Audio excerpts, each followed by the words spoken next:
My dear simulators, welcome back. Today we're gonna proceed with an interesting, amusing, splendid, and humorous poem, How to Tell Wild Animals by Carolyn Wells.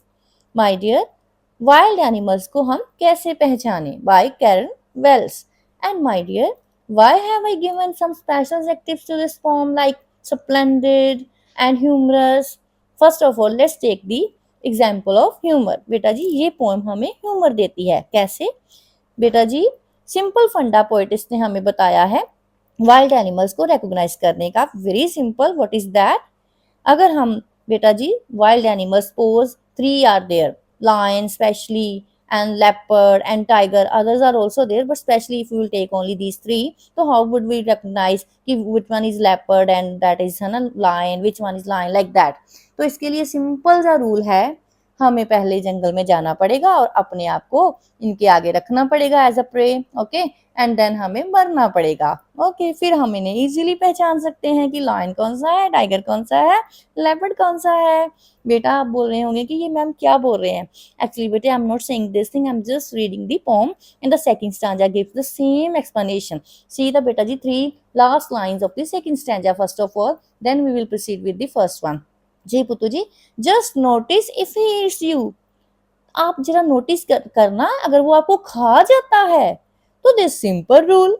कौन सा simple rule? This is the simple rule ना, कि अगर वो आपको खा जाएगा तो आप इजीली समझाना कि यार ये तो बंगाल टाइगर था, आपने तो उसको कैटी समझ लिया था. ओके, लेकिन ये कौन था? कैट जैसे दिखने वाला ह्यूज एनिमल बंगाल टाइगर. तो ये तो सिंपल सा रूल था. तो देखिए बेटा जी है ना ह्यूमर इस पोएम में. ओके, तो this poem is full of humour. And why I have given the word splendid, the adjective splendid to it? बेटा this is a rare and splendid poem. After reading this poem you're gonna get कि here beta the poetess has used some type of unique beta splendid vocabulary. Okay, actually ये vocabulary exist ही नहीं करती जो जो उन्होंने बेटा जी लिखा हुआ यहाँ पे. जैसे डाइन, लेप वर्ड तो है ही नहीं. Dine DYIN word is not बेटा जी here in English, that one है ना, that one. And बेटा if we will go through these poem, okay, and we will feel कि some splendid है यार इसमें, some splendid things are mentioned in there, especially vocabulary. okay, vocabulary का जो meaning यहाँ पे लिखा, जो यहाँ पे वर्ड लिखा हुआ उसका मीनिंग वो सेम नहीं है. अब हम इसको पढ़ेंगे ना तब हम बेटा जी इजीली अंडरस्टूड कर पाएंगे. ओके, तो let's begin with the first stanza. Okay, now I'm going to start the first stanza of the poem. If ever you should go by chance to jungles in the east, अगर आपको कभी भी chance मिलता है east के जंगल में, बेटा जी मैं आपको एक प्रॉमिस और कर रही हूँ कि मैं आपको only Hindi explanation you are not going to get on this in this बेटा जी video. You are just going to get some special and splendid बेटा जी explanations also. देखिए बेटा यहाँ पे सिर्फ आप हिंदी नहीं, हिंदी तो you can also do at your own because the wording is not so difficult, but the special things that examiners can set in your exam, okay, while beta pondering over it, comprehension beta after comprehensive reading, that we get only. Okay, that I'm going to share with you. What is that? Now see the first line. Putu, jungle in the east, specially mention is बेटा जी in the east. अगर आप बेटा east के जंगल में जाते हो, eastern the here east jungle means the eastern countries. Okay, one may come across as an Asian lion in the forest of the eastern countries. अगर आपको चांस मिलता है यहाँ पे जाने का तो वहां पे आपको एशियन लाइन मिल सकता है. ओके, कैसे? नाउ सेकंड लाइन सी बेटू. And if there should you to advance, अगर आपके वहां जाने से पहले ही कोई आ जाए. अ लार्ज मीन्स ह्यूज, बहुत बड़ा. एंड बेटा जी tawny means not tawny, is tawny means dull colour. Okay, dull brownish, yellowish brown, brownish orange you can also say. Okay, this type of colour. Beast means जंगली जानवर. Okay, मिलता है आपके आने से पहले ही वो वहां पे मौजूद है. If he roars at you, वो आपके ऊपर रोर करता है. रोर मीन्स जो गर्ज होती है शेर की, टाइगर की. Okay, as you are dine, और इतनी जोर से रोर करता है कि बस आपको ऐसा लगता है कि बस गए, आज तो गए यार. You will know it is the Asian line. Okay, तो आपको इजीली पता चल जाएगा यार ये तो एशियन लाइन है.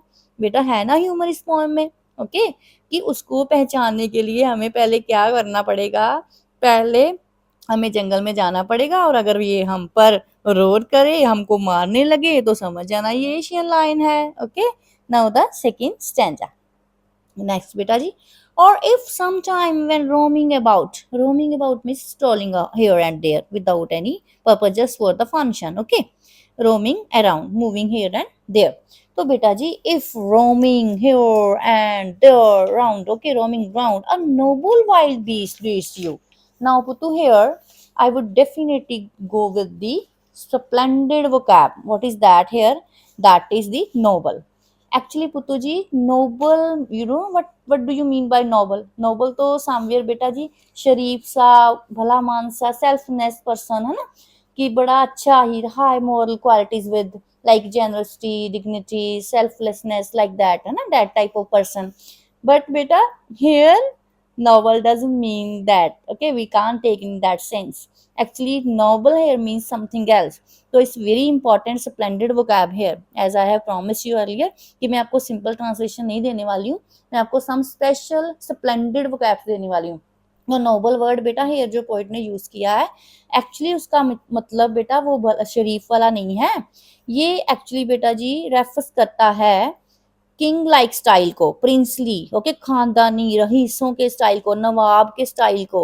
ओके, तो बेटा जी why the Bengal tigers are called royal Bengal tiger, because बेटा जी नोबिलिटी जो होती है ना stands for royalty. Royalty means जो रॉयल घराने होते हैं ना, शाही घराने नवाबों के, तो इसलिए भी इसको नोबल वर्ड को यहाँ पे यूज किया गया है कि ये किंग लाइक पर्सनैलिटी है इसकी.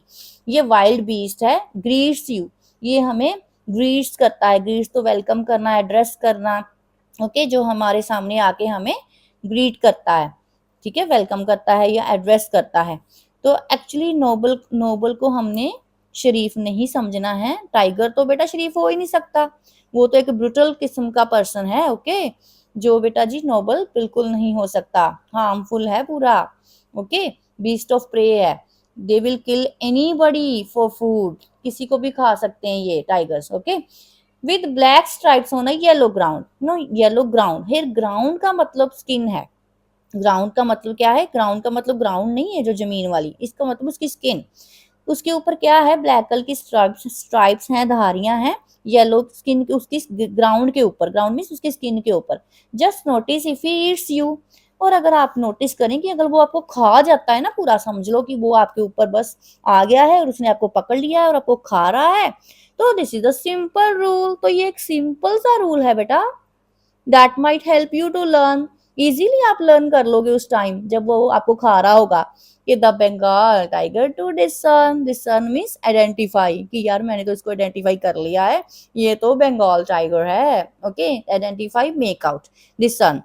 Okay Puttu ji, so yellowed color skin of the Bengal tiger means ground. Notice these things. Okay, so this is again beta ji that one stanza full of humor, कि simple funda, simple rule. Okay, now the third one. तो to को तो हमने बेटा recognise कर लिया. Firstly था lion.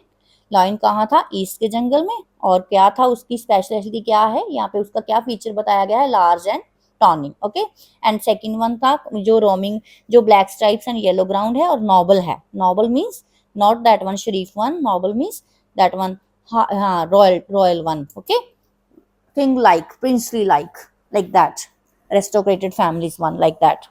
तो बेटा जी नेक्स्ट है if strolling fourth means ahead. Strolling means बच्चे walking casually, just here and there, roaming about with the pleasure. Okay, not any for any special purpose. A beast means a wild animal. You view, आप देखते हैं उसको. whose hide means skin, with spores, उसकी hide, उसके skin के ऊपर क्या है? स्पोर्स हैं. Is peppered. नो, पेपर्ड क्या होता है पुत्तू जी? यहाँ पे आपने बेटा पेपर देखा होगा ना, दो ब्लैक कलर की बेटा पेपर्ड है, ब्लैक एंड उसका बेटा वाइट कॉम्बिनेशन है. सॉल्ट एंड पेपर जो होते हैं, नमक और काली मिर्च. ओके, उसकी तरह का पैटर्न है. देखिए बेटा, गौर से देखिए इसको. आपको ऐसे एक प्लेट में वाइट का सॉल्ट होता है, येलो सॉल्ट है, उसके ऊपर कुछ सम बेटा जी कुछ दाने सपोज ब्लैक पेपर के हैं, तो ये एक पैटर्न सा बन जाता है ना. It is a salt and pepper like called pattern that helps people to recognize कि this is a leopard. This is a leopard. So this is very important word here, leopard. As soon as he has leapt on you, leapt means jump. अभी जब जब वो आपके ऊपर फटाफट jump करता है, soon as you will know it is the leopard. आपको तो पता चल जाएगा यार ये तो leopard है जो मेरे ऊपर जंप कर रहा है. Okay, twill means here twill not it will. Okay, it will do no good to roar with pain. This line is very very important to listen carefully. बेटा कोई गुड नहीं है पेन से तड़फने का, कोई फायदा नहीं है. गुड हेयर मीन्स नो फायदा, no use. Okay, no away बेटा जी. वाई? बिकॉज बेटा जी कोई फायदा ही नहीं है. It is no use to cry with pain if he left on you ना, even then. Why? because it will not leave you even then after listening your that one cries na beta. After listening even then it will not leave you. On the contrary putu, these cries okay might further excited this animal. तो इसके लिए आपको roar कर pen से रोने का, pen से बेटा क्राई करने का कोई गुड नहीं है. गुड मिस फायदा ही नहीं है. विल मिस देगा, ये कोई फायदा नहीं आपको देगा. फ्यूचर है. ओके, फ्यूचर टेंस है. ही will only lap and lap again. This is again the splendid word. Okay, lap and lap. Lap and lap word is not there, Putu. And anywhere lap and lap word is not there. Actually, leap word is there and lap is the second form it. But why the poet has used lap word? Actually, Patuji, I have already told you that some splendid vocabs are there in this poem. So in the first stanza, dine word is there, dyin. Okay, dine word is not beta exist. Actually, lion and dine to match with these two things, na, for the rhyming scheme. He has she has used, the poetess has used dine and lines. In the same way, lap and lap. Lap and lap is also not there. Why the beta ji lap and lap? It actually na it blend better with the leopard word. Okay, leaped or leap word will not be suitable ना, it will not blend better with the word leopard. So with the बेटा जी matching करने के लिए ना lap and lap with leopard के साथ इसकी matching करने के लिए पोइट ने इसको ऐसे लिखा है. lap and dine word is not anywhere. Okay, it is called actually a literary device. आपने ना लिटरेरी डिवाइस भी पढ़े होंगे कि हर एक पोएम में पोएट जो है वो एक लिटरेरी डिवाइस यूज करते हैं. एक नहीं मैनी यूज करते हैं. तो ये भी एक बेटा जी लिटरेरी डिवाइस है, पोएटिक डिवाइस है. इसको बोलते हैं पोएटिक लाइसेंस. रिमेंबर बेटा, is very very important. Poetic licence क्या होता है पुत्तू? Poetic licence is a device in which a poet takes liberty, full liberty with language changings and the spellings and violating the grammatical rules also you can say. कि poet को बेटा जी पूरी आजादी होती है, वो कोई भी वर्ड इवन स्पेलिंग भी गलत लिख सकते हैं. ओके, रॉन्गली यूज कर सकते हैं. Why? With the purpose of rhyming scheme only.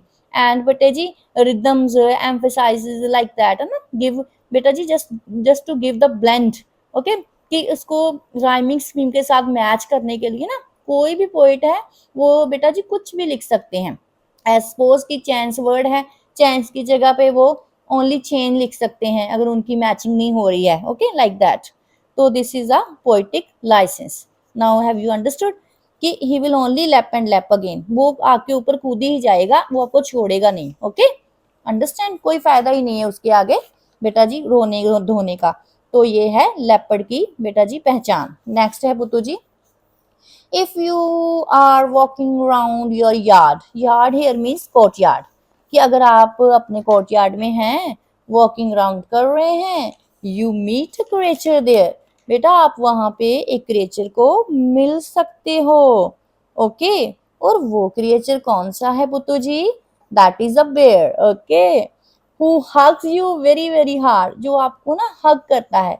यहाँ पे अगेन स्प्लेंडेड चीज है Bittu ji. What is that? Hug. Actually बेटा जैसे उसने पिछली स्टैंजा में बोला था ना नोबल वाइल्ड, नोबल भी उसने आयरोनिकली वे के साथ बोला था. आयरोनिकली मीन्स कि अगर सपोज कहना कुछ चाहते हैं लेकिन कह कुछ और देते हैं कि किसी को हर्ट ना हो. अभी वाइल्ड एनिमल्स नोबल तो हो नहीं सकते है ना. इनसे सेम वे जो वाइल्ड एनिमल्स है वो हमें हग नहीं कर सकते. हग करना मीन्स हाँ है ना, प्यार से एम्ब्रेस करना, ठीक है, जफ्फी डालना, लाइक दैट। तो बेटा जी लेकिन वाइल्ड एनिमल्स ऐसा कर सकते हैं, हमें हग कर, वो नोबल हो सकते हैं? नहीं ना हो सकते। हग कर सकते हैं? नहीं, वो हग नहीं कर सकते। ओके, वो तो हमें बस किल कर सकते हैं। तो यहाँ पे भी इरोनिकल वे के साथ उसने हग वर्ड यूज किया हुआ है। एक्चुअली यहाँ पे हग लिखना नहीं चाहिए था, क्योंकि वो तो हमें मारते हैं, हग नहीं करते। लेकिन पोइट ने बेटा जी ह्यूमर यूज करने के लिए ना यहाँ पे सटायर एंड आयरनी का यूज किया है। Now what is this irony and satire? आप बेटा जी ये आयरनी और सटायर अगर आपने पहले नहीं पढ़ा है तो मैं आपको बताना चाहती हूँ। आयरनी सटायर भी एक बेटा पोएटिक टूल होता है, लिटरेरी डिवाइस होता है, जो बेटा जी व्यंग्यात्मक तरीके से ना किसी को कमेंट भी कर देना, लेकिन उसको बेटा गुस्सा भी नहीं दिलाना, कुछ ऐसे और कहना कुछ और उसका उसकी सेंस कुछ और निकलनी, कुछ ऐसे होता है irony and satire. For example आपको मैं एक इजी एग्जाम्पल देती हूँ बेटा।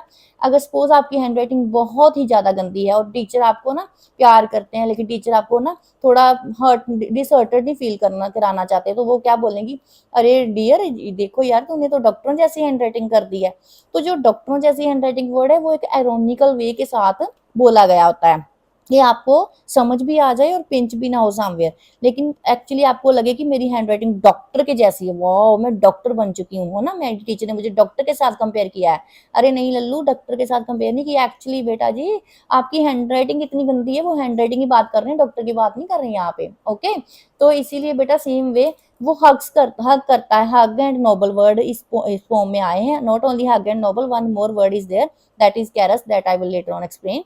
तो बेटा वो हग करता है आपको वेरी वेरी हार्ड, है ना, बहुत ज्यादा बेटा जी हग करके। ये ना बेटा जी इसकी स्पेशलिटी होती है, ये जब किसी को मारना चाहता है ना तो बेटा जी ये उसको हग कर करके ही मारता है, ठीक है, ये बेर होता है जो रियली ऐसे होता है पुतू जी, ठीक है।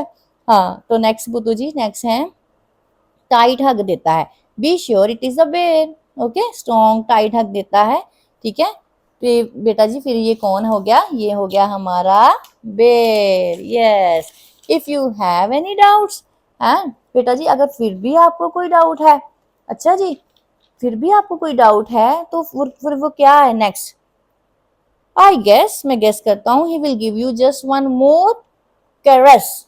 नाउ ये कैरस क्या है, ये भी बेटा जी एक जेंटल स्ट्रोक होता है, बड़ा प्यार से टच करते हैं ना जब हम किसी को, ठीक है, तो ये बहुत ज्यादा जेंटल जेंटल किस्म का टच है।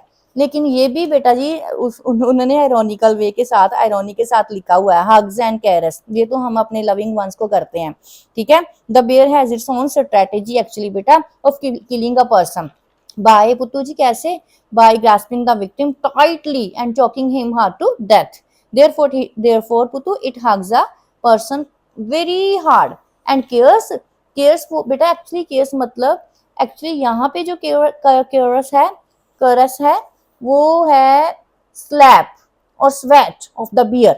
जब बेयर हमें बेटा क्या करता है, स्लैप करता है गुस्से में आके, ओके। लेकिन यहाँ पे तो उसने कोरस बोला हुआ है वर्ड, कोरस मतलब हग करना, gently stroke of love, okay, hug करना स्ट्रोक करना प्यार से। लेकिन बेर तो हमें ऐसे बिल्कुल भी नहीं करेगा, ओके। तो ये एक आयरनी है, please remember this thing is very very important. Next, फिर आपको इजीली पता चल जाएगा कि ये तो बेर है यार जो मुझे ऐसे हग कर रहा है, मेरी जान निकाल रहा है जो मुझे हग कर करके, ठीक है, ठीक है, कोरस कर करके और हग्स कर करके। नाउ नेक्स्ट, दो to distinguish beast of prey a novice might nonplus, this line is very very important, listen carefully it. बेटा चाहे कोई एक इंसान डिस्टिंग्विश फेमस हो, प्रोमिनेंट हो, ग्रेट हो, अपने किसके लिए, बीट्स ऑफ प्रे, हंट करने के लिए, चाहे एक अच्छा हंटर हो ना, ठीक है, वो हो, और चाहे नोविस नोविस होता है नौसखिया, जिसकी अभी न्यू न्यू जॉब, जिसने अभी शिकार करना न्यू नया ही सीखा हो। माइट नॉन प्लस, वो शायद बेटा नॉन प्लस, वो नॉन प्लस हो जाएगा, कंफ्यूज हो जाएगा। यहाँ पे भी बेटा एक स्प्लेंडेड वर्ड है नॉन प्लस।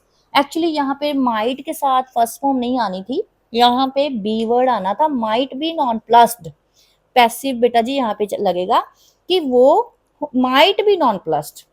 नॉविस क्या होता है, कोई न्यू न्यू जॉब करने वाला, कोई नौसखिया जो नया नया अभी जिसने नई नई ये बेटा शिकार पे जाने के लिए, the beginner, okay. A novice is a beginner who has not yet got much knowledge और experience.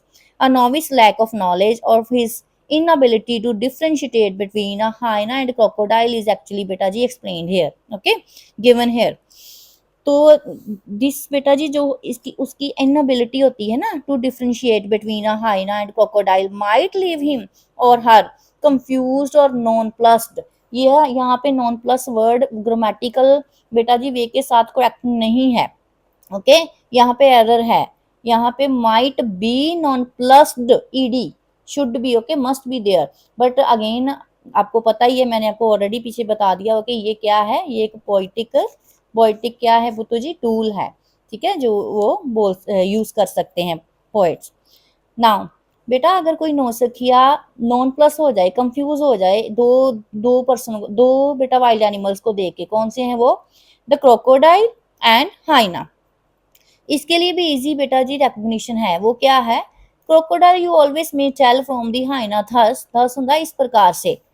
Crocodile stands in sharp contrast to a hyena in that a hyena's face, जब हाइना किसी का शिकार करती है और जब क्रोकोडाइल करते हैं शिकार तो उनका एक स्पेशल थिंग है मेंशन हुआ है इस पोएम में, लिसन केयरफुली।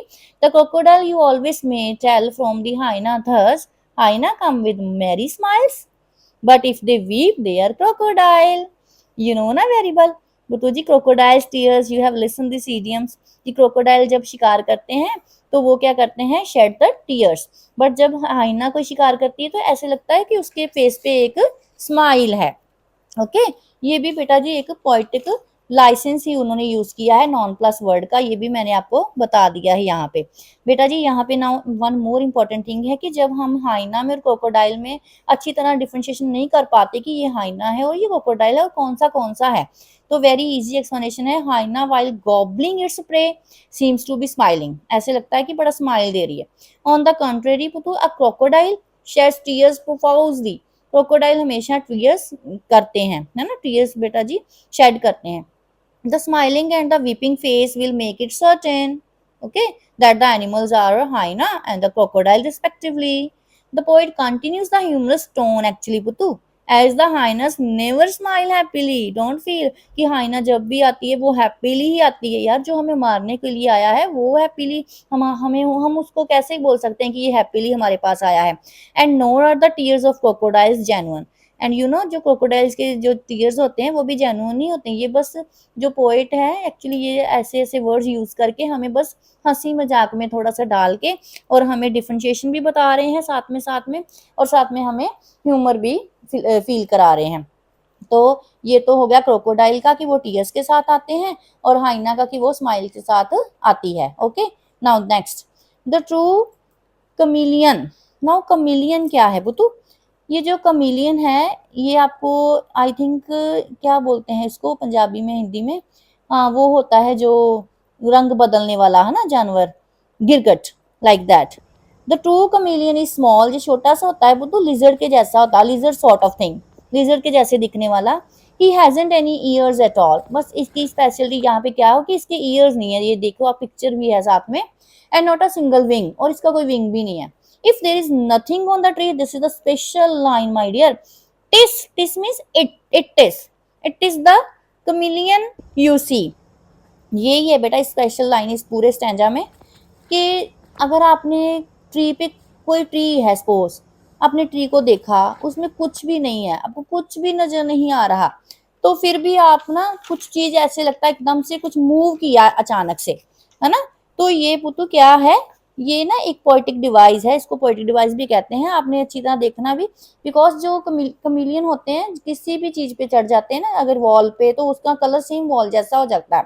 और अगर पुतु जी ये दैट वन अगर ये ट्री पे होते हैं तो सेम ट्री का कलर ही इसको ये ले लेते हैं, ओके। इसको भी बेटा एक पोएटिक डिवाइस बोला जाता है, इसको पैराडॉक्स कहा जाता है। Paradox is a figure of speech actually in which a statement appears to contradict itself, ये कॉन्ट्राडिक्शन हो रही है, कॉन्ट्राडिक्शन होना बेटा जी ऑपोजिट जाना अपने वर्ड्स के, कि अगर आप देखो ट्री पे कुछ भी नहीं है तो समझ लेना कि ये कमेलियन है। यार ऐसे कैसे हो सकता है, अगर ट्री पे कुछ भी नहीं है तो इसका मतलब तो कुछ भी नहीं है ना, लेकिन नहीं यहाँ पे कुछ है एक्चुअली, वो क्या है, कमेलियन है, ओके।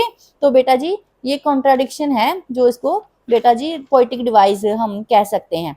तो ये है बेटा जी, अगर कमिलियन कहीं कहीं भी बेटा जी किसी भी चीज के ऊपर आ जाता है तो वो क्या करता है, वो अपना कलर क्या करता है, चेंज कर लेता है, सेम टू सेम उसके जैसा ही अपने आप को बना लेता है। एक्चुअली इसमें ना एक एबिलिटी होती है, it is known for its ability, okay, to camouflage by changing its color according to the surroundings, okay, with the tree, if beta ji chameleon mingles with the tree and it is difficult even to trace it कि tree है और chameleon है, कुछ भी बेटा जी समझ नहीं आता। ओके, ऐसे लगता है कुछ भी नहीं था लेकिन फिर भी लगता है कुछ मूव हुआ है यार, तो फिर समझ लो कि वो कौन है, chameleon है। Okay, I hope Puttu ji you have understood the whole poem